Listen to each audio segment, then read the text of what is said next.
ရှမ်းပြည်မှာတော့ပြောနေမိသူမို့ရင်ခုန်နေသူတယောက်ယောက်တွေ့ဖို့ကိုကြိုးစားမှာမို့ရှမ်းပြည်မှာသေးလေ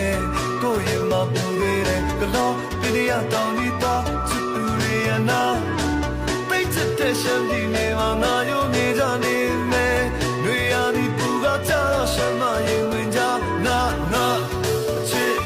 ရှမ်းမလေးကိုပေးမယ်ငါတဲ့အိုမလေးကို